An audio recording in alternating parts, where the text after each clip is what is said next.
setelah saya amati itu bahkan ada yang 11 tahun 8 tahun.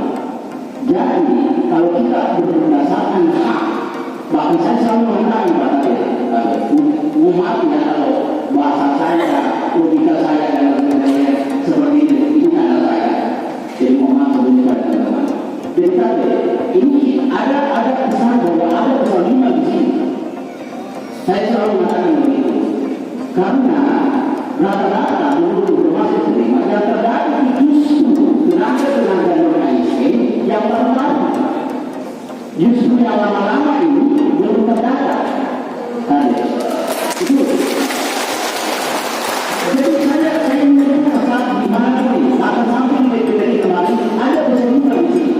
Pertama, indikatornya adalah ketika pemerintah mengeluarkan aturan bahwa mesti terdata, itu sekarang ada data. Tapi ada data.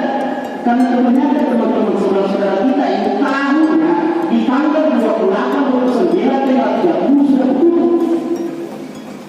Ini pertama, itu tidak boleh ada data. Yang kedua, barangkali saya sudah bisa memperkirakan bahwa jawaban nanti yang ada di permukaan nanti adalah ini kebijakan pusat, pemerintah pusat. Dan memang seperti itu saudara-saudara. Tapi kita barangkali di tempat ini, di hari ini, waktu ini, mesti ada solusi dari kita semua.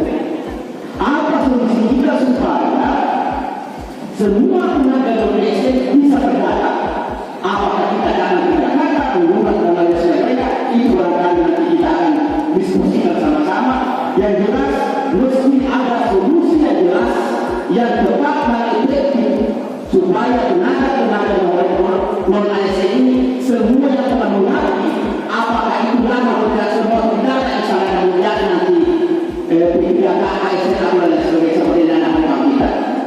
Ya, ini barangkali untuk kita juga bagaimana secara ini bisa menggunakan ya semua menggunakan dari dalam pendataan ya, dan mereka sudah ada komitmen semua bahwa